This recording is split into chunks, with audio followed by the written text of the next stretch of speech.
Hi, my name is Cameron Carlson with Jr.at. I'm here at Ohayocon 2026 with David Errigo, Jr.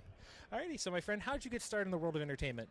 When I was young, I went to a Bruce Springsteen concert with my dad, and he had this grin on his face because he was a huge fan. And that night, I said, I want to do that for people. I was about 12, and so then I started taking drama and choir and all of that. Thought I was going to be a theater actor for my profession, but then I found voiceover and was like, that's where I need to be. But I started in theater. Well, you fell right where you needed to be in life. Yes. Alrighty, so of course the biggest thing that you're known for is playing Ferb in Phineas and Ferb. Mm-hmm. What was it like going on that wonderful dynamic adventure of two children just having so much fun with their imagination and just creating roller coasters in the backyard, space flight? What was it like just to tap into your childhood wonderment? I mean, it's one of the best jobs in the world, not even just because of the work itself, but I was gifted a best friend out of it. Vincent, who plays Phineas, is my best friend. Mm-hmm. So you can't always say that about the shows you get to work on, and we don't get to record together. The show is never recorded together, but doing the conventions and just hanging out, that's been a really big gift of the show. Not to mention, I mean, it's wonderful to get paid to not do much. Well, the best part is I actually privately met you and Vincent at a GalaxyCon. Oh, okay. I was the one that suggested that you should reach out to Ohayocon, ColossalCon, and MatsuryCon that year. Oh, cool. I was the one that suggested that for you guys to have your agents reach out. And I did go to Holiday Matsuri. Yeah. Oh, no. MatsuryCons are completely separate from Holiday. Excuse me. I'm sorry. I hope I didn't offend nobody out there in internet land. Yeah, two totally different cons. Oh, boy. Yeah. So now you've stepped into the many great roles in Tiny Toons, Looniversity. How is it to do those and balance? Because obviously some of them have some quite different dynamics. Oh, yeah. Well, how did you make sure to balance them so you give really good performances for each individual character?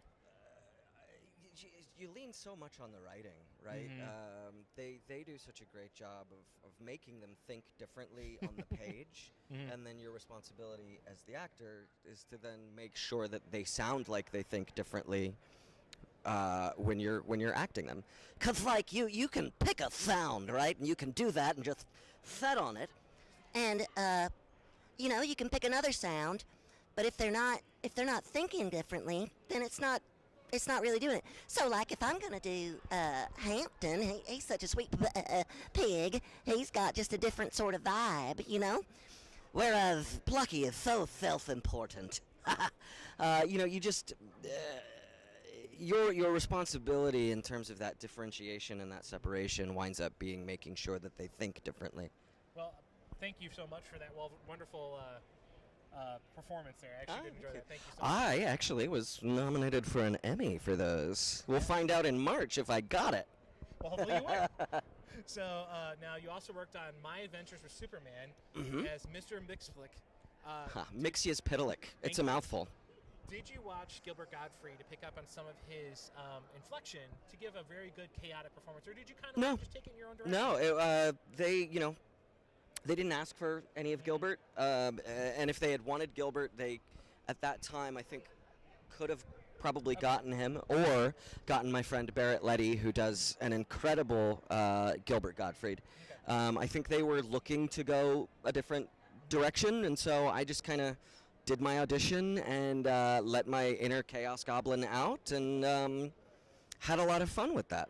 He's a very unique character in the setting of Superman. He has no rules. It reminds me of Q. It very much reminds me of Q from Star Trek. Yeah, we have John fun. Over there's probably like, what? What about Q? What?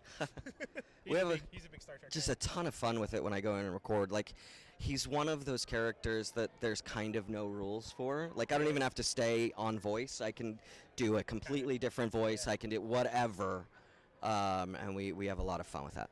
Awesome. So, being a successful voice actor and knowing how the industry works, you have to, when you go for auditions and everything, you still have to give a really good demo reel. How do you, as an individual, make sure that you're showing off the vocal talents that you have to the directors? For most things, it's just that submission of a read for the character that they want, right? It's come into my inbox, and then I'll record an audition from home and send it off. But when I was getting started and I needed to do my demo reel, I was very fortunate. I had worked with a guy, Darren Dunstan, in New York a couple times. Great director, does all the Yu-Gi-Oh stuff. Oh, cool.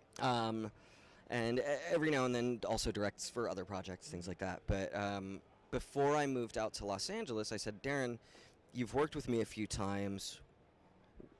What would you want out of an animation reel from me? What kind of like sounds and characters would you want? And he gave me this list of archetypes that he thought would be good for me to showcase. And so I made a demo. I recorded it on my own. Had a friend do a little bit of sweetening with effects and music and stuff. But it has served me well enough to get me where I am, and a lot of it for me was outsourcing the data of what did I need to put on there, and then creating the voices to go with the character types. Awesome. So that's a good tip for everybody out there looking to start. So now, as an actor, you've worked on some projects that are all ages, those are meant for, and then some that are meant for older audiences. How do you balance the energy between the two projects? I find the writing often takes care of it. Okay. Your director is going to keep you on tone, but like you're not gonna play a preschool show the same way that you're gonna play an Adult Swim show. Yeah. Because it's just going to have a difference. The language will be different. Yeah. So the characters will find, you'll find that the characters are probably thinking a little less complex thoughts in a preschool show. Yeah. The language might be a bit simpler. Where, an adult show, there's often tons and tons of complex motives and just a higher complexity of thought with the adult stuff. So it kind of takes care of itself in terms of changing the energy, except for when you're breaking the rules, right? Because once you know the rules, that's when you can start to fudge and like pull a preschool energy into an adult show, and then suddenly you're feeling weird as an audience member watching this youthful sort of person with these complex adult themes or whatever, and then you're like, oh, this is weird. But that can be used to great effect. Yeah. Awesome. So now, something that's near and dear to me is I grew up with the 1990s X-Men, and you've got Me to too. now come into it, now joining back onto the X-Men 97 reboot via Disney. How's it like, like I said, I'm 38. So if I introduce whippersnapper. So if I were to introduce someone younger to the older stuff, it's kind of cool that you're seeing two generations of the same fandom be together. What's it like when people approach you with their children? They're like, oh, I'm older. Here's my kid with me. Yeah. We watch all the 90s stuff. Then we picked up the Disney stuff. So what's it like for you to see two generations of fans of X-Men? Oh, I'm thrilled. Like when I got that call, I was just beside myself. One, because I got to work with Meredith Lane again. I love her to death. She's an incredible voice director. And two, because it was X-Men. Yeah. I grew up with this show. I had the Night of the Sentinels VHS tape from Pizza Hut. Let's go, book it program. Yes. Free kids.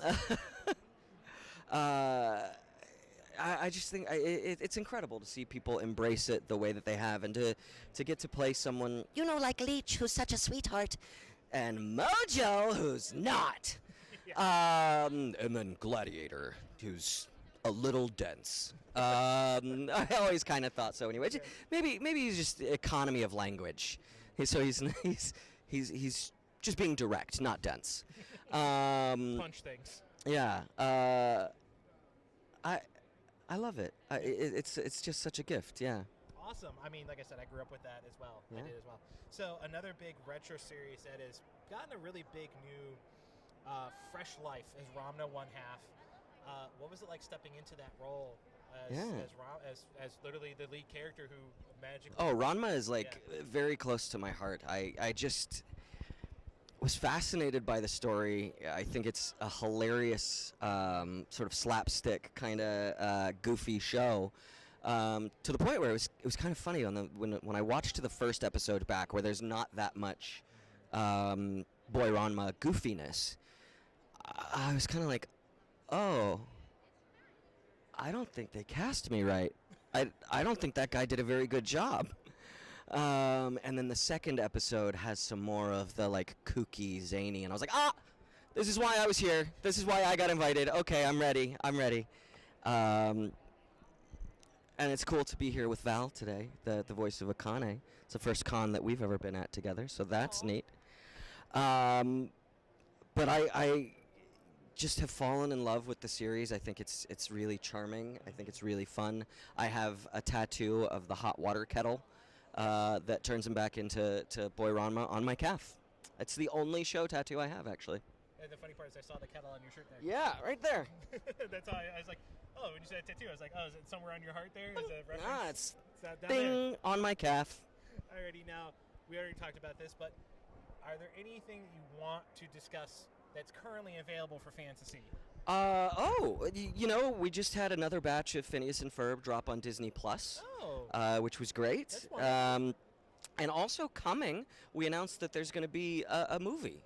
So that's exciting. That's really cool. And then, of course, I'm also going to be a part of and then that other really, really incredible project that you would, wait. All right. And then on top of that, you've had a very long and wonderful career, and it's still going. Please let it keep going. It's still going to this day. First, where can we follow you so we get all these nice updates about Phineas and Ferb? Sure, yeah. So on social media, I'm on Instagram and Twitter and TikTok, and I think all of them are Errigo Voice, my last name, and then the word voice. I know that that's true on Twitter and Instagram.